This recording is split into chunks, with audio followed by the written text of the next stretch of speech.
Hello दोस्तों, स्वागत है आप सभी का आपका अपना चैनल फिजिक्स पढ़ना में। तो दोस्तों, आप सभी लोग कैसे हैं? मैं आशा करता हूं कि आप सभी लोग मस्त होंगे। और आज की इस क्लास में हम लोग जानेंगे ऑब्जेक्टिव जो हमारा एग्ज़ाम में आता है उसको सही टिक करने का कुछ टेक्निक जानेंगे। और आप जानते हैं कि जो हमारे बोर्ड एग्ज़ाम होते हैं तो उसमें भाई 50 नंबर का सब्जेक्टिव है और 50 नंबर का ऑब्जेक्टिव है। तो ऑब्जेक्टिव में होते क्या है कि कभी कभी एक ही जैसे ऑप्शन कन्फ्यूजन में दे देते हैं, कभी कभी हमें कन्फर्म ही नहीं हो पाता कि किस ऑप्शन को हम सही तरीक़ा से टिक करें। ये तमाम समस्याएं हर विद्यार्थी को कहीं ना कहीं फेस तो करना ही पड़ता है। तो हम इसका थोड़ा सा तो कुछ तरीकाओं को समझेंगे जिससे हो सकता है कि हमारा ये तरीका एग्ज़ाम के लिए बेस्ट हो जाए। तो चलिए शुरू करते हैं आज के इस क्लास को और जानते हैं कि ऑब्जेक्टिव को सही टिक कैसे करें। और एक बात को ध्यान में रखिएगा कि जितना ज़रूरी हमारा पढ़ाई करना होता है उतना ही ज़रूरी होता है प्रैक्टिस, क्योंकि पढ़ने का कार्य तो हर कोई कर रहा है लेकिन उसके पीछे का जो प्रैक्टिस करके जाता है उसका परिणाम ही कुछ अलग दिखा देता है। तो ये हम लोग जो सीख रहे हैं एक तरह का क्या है भाई, प्रैक्टिस ही होगा, क्योंकि ऑब्जेक्टिव का परीक्षा जो हम देने जाएंगे तो पहले अगर हमारे पास प्रैक्टिस होगी तो काफ़ी हेल्प करेगा। और क्लास ये बहुत ही महत्वपूर्ण भी होने वाले हैं। तो आइए शुरू करते हैं हम लोग। पहला तरीका, जो इस तरीका में क्या लिखा हुआ है थोड़ा इसको अच्छे से समझ लिया जाए और कई ऐसे हम तरीका को समझेंगे जिसके द्वारा अपना ऑब्जेक्टिव को सही टिक कर पाएंगे। तो देखिए, सबसे पहला हमारा जो तरीका या विधि है इसमें हेडिंग है भाई इसका कि पेपर को पहले स्कैन करें। ये सर स्कैन, ये तो स्कैनर वाली बात आ रही है जो 2 कॉपी के दुकान पर कभी हमें देखने को मिलता है। तो स्कैनर का काम क्या होता है, वो किसी डॉक्यूमेंट को फास्ट तरीक़ा से वो उसका प्रिंट आउट निकाल देगा, उसका PDF बना देगा। तो कहीं ना कहीं हमारे सामने भी जब हम ऑब्जेक्टिव का परीक्षा देंगे या टेस्ट देंगे तो ये मेथड हमारे लिए भी काफ़ी हेल्प करेगा। और यह स्कैन करने का मतलब क्या होता है, देखिए इसको पॉइंट द्वारा समझाया गया है, ध्यान से समझिएगा। पहला पॉइंट में समझाया गया कि पहले 1 से 2 मिनट में पूरा पेपर को फास्ट स्कैन कर लें। जब हम बोर्ड एग्ज़ाम में बैठे और हमको जब क्वेश्चन पेपर मिला तो पहला कार्य ऑब्जेक्टिव का ही होता है।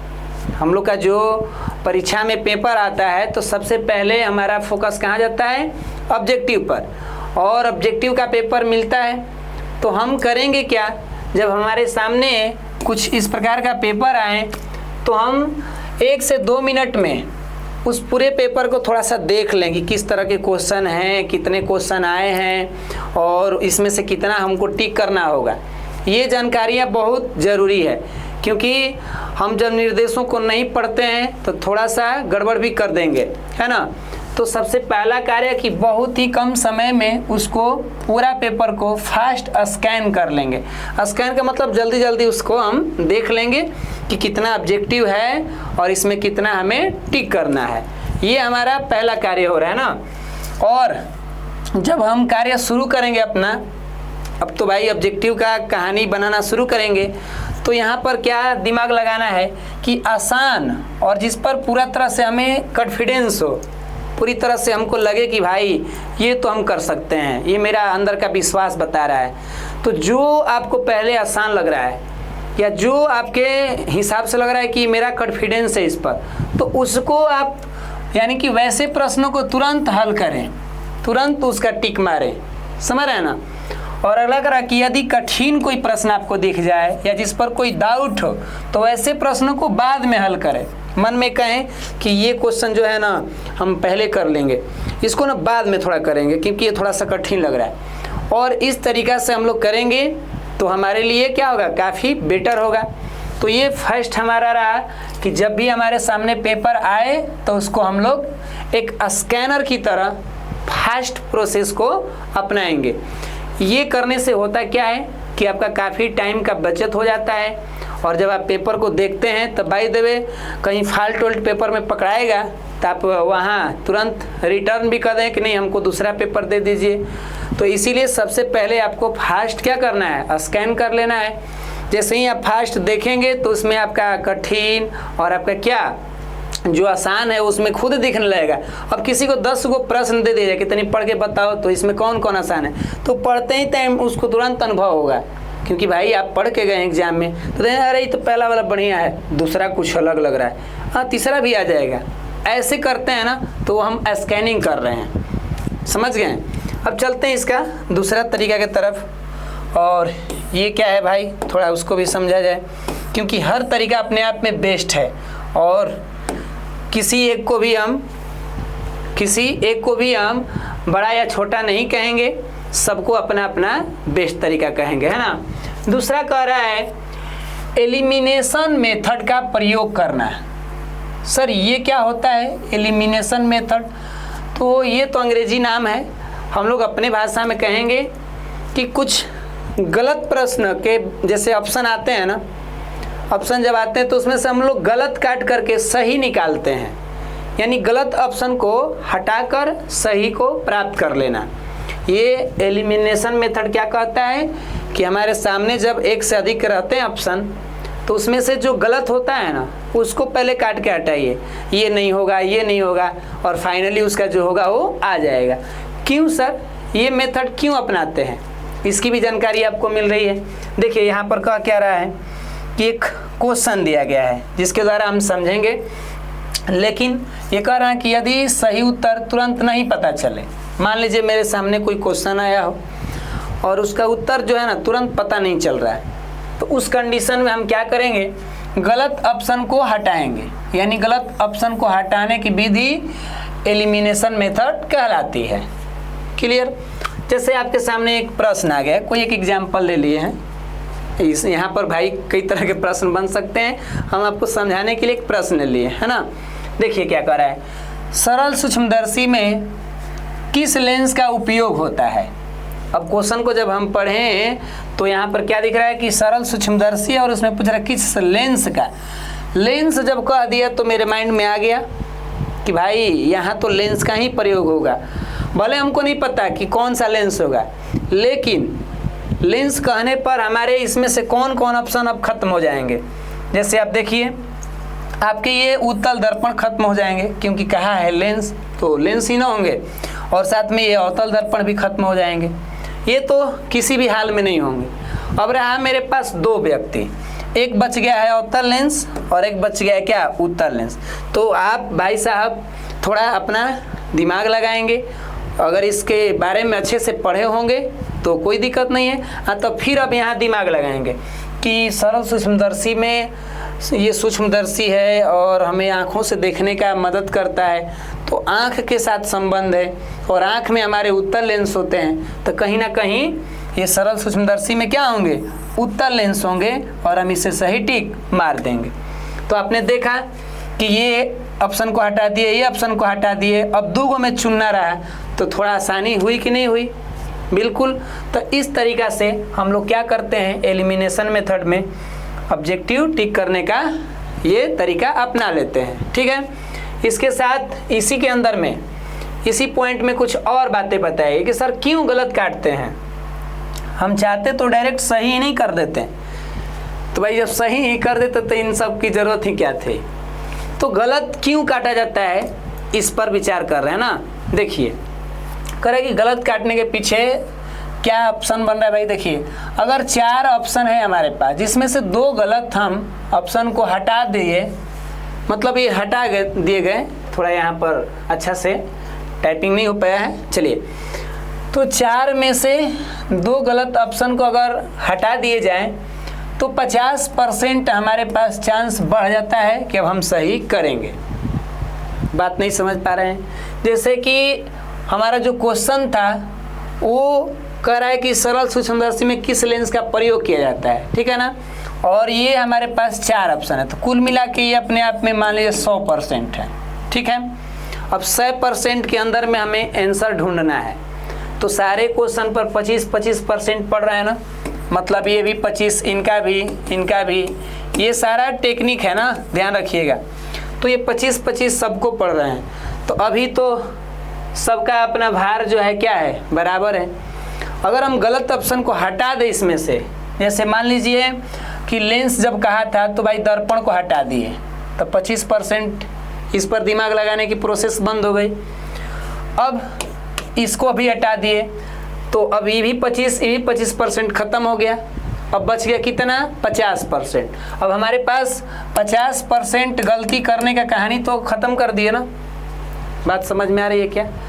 4 ऑप्शन में से जब हमने 2 को तो हटा दिया तो अब मेरे पास गलती करने का कितना परसेंटेज बच गया? 50%। अब पहले जो था अगर किसी एक को मारते तो भाई 75% हो जाता है ना।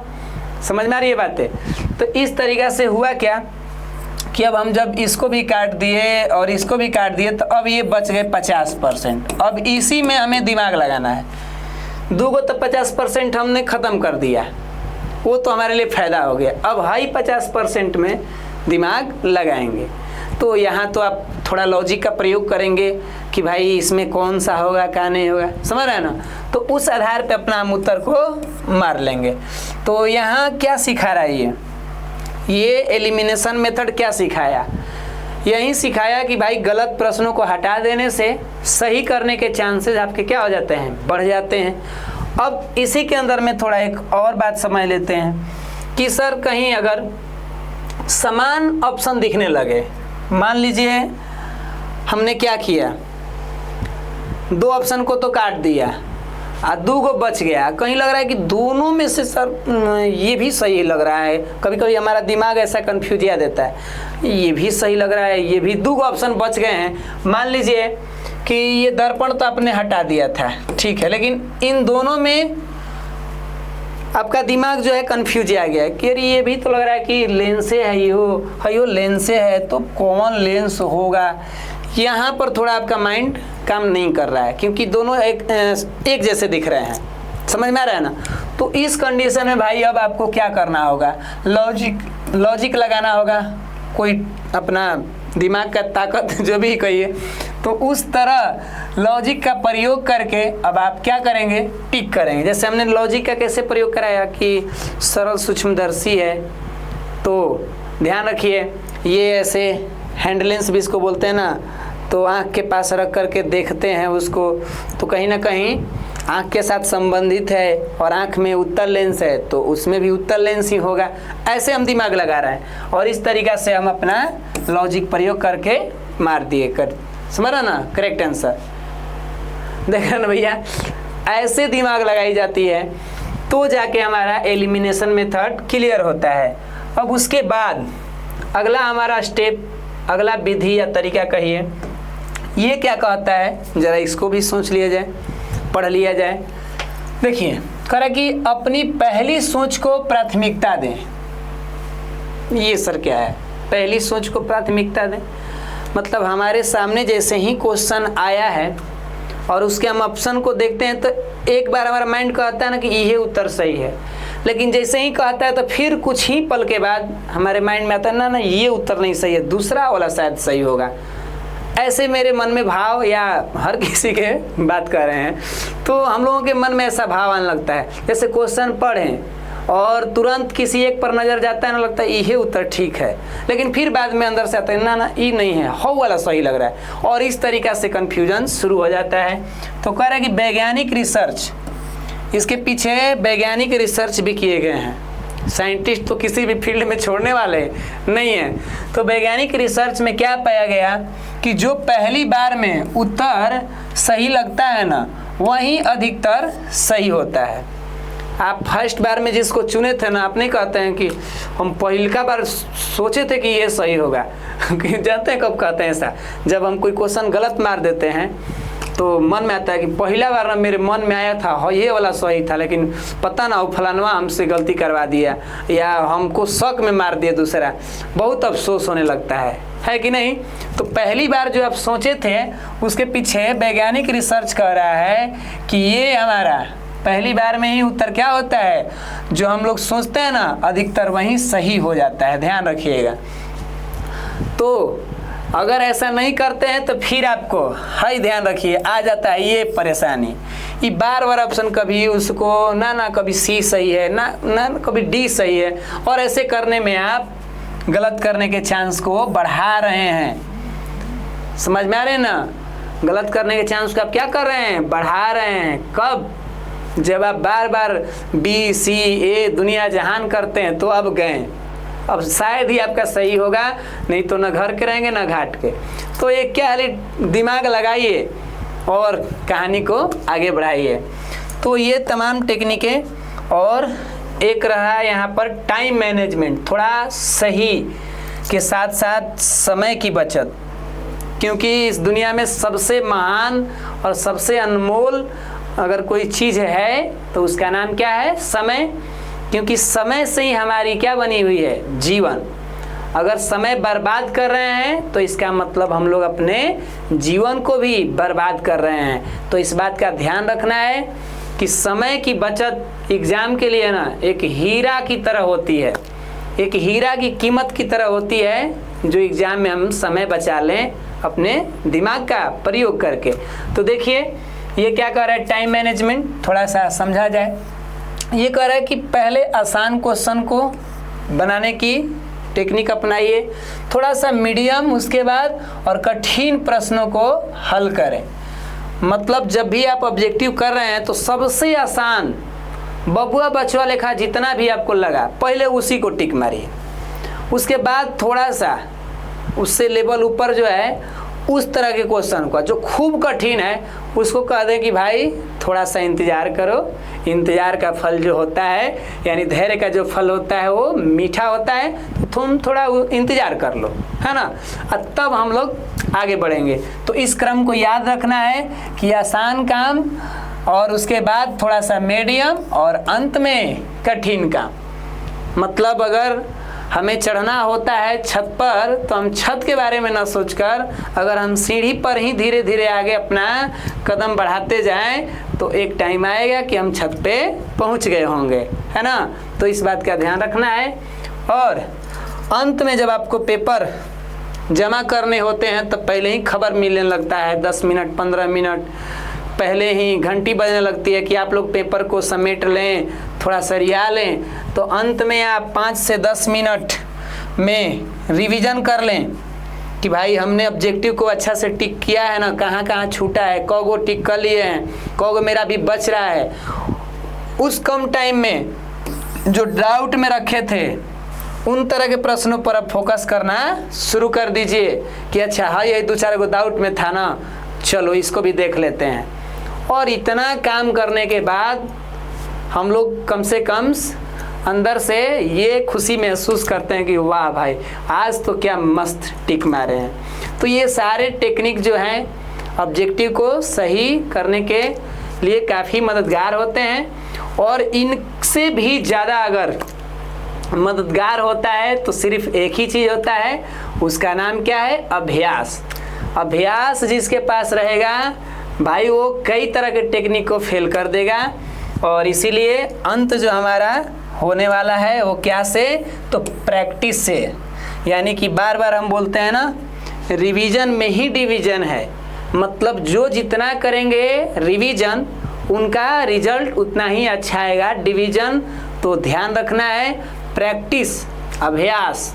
अभ्यास का मतलब समझ रहे हैं ना?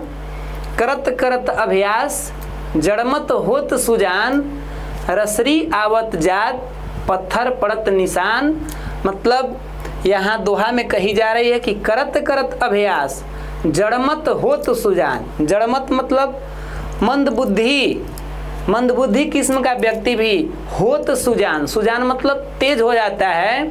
रसरी आवत जात, जो रसरी होती है ना, आती है जाती है, तो पत्थर पड़त निशान, यानी पत्थर पर अगर रसरी आ रही है जा रही है ना तो प्रैक्टिस लेना, इतना कोमल रस्सी भी उस पत्थर पर निशान छोड़ जाती है। तो इसीलिए ध्यान रखना है कि प्रैक्टिस इसको तो छोड़ना ही नहीं है। और एग्ज़ाम पैटर्न को समझना है कि पिछले ईयर में कैसे क्वेश्चन आए हैं, और यहाँ बताई भी जा रही है कि पिछले साल के पेपर को जम करके भैया हल करिए और देखें कि किस तरह का ये ऑप्शन दिए जाते हैं। अगर आप पिछले ईयर के क्वेश्चनों को सोल्व करते हैं तो आपको ऑप्शन देख करके अंदाज़ा लग जाएगा ना कि कैसा ये रिपीट कर रहा है। एक ही जैसा क्वेश्चन कई बार एग्जाम में आ जा रहा है, और कोई क्वेश्चन दिया भी है तो उसके ऑप्शन किस तरीका के आ रहे हैं, ये जानकारी कहाँ से पता चलेगी? तो पिछले साल के पेपर को सोल्व करने पर। और जब ये हम लोग करेंगे ना तो हमारे पास पीछे का भी टेक्निक क्या होंगे? फ़ायदेमंद होंगे। तो इसीलिए आप लोग इस जो सेट मारने वाली प्रोसेस है, सेट का मतलब पिछले ईयर के लेकर के क्वेश्चन को और टाइम के हिसाब से आप क्या करेंगे? टिक मारेंगे, तो जाके ये प्रोसेस काफ़ी फ़ायदेमंद होगी।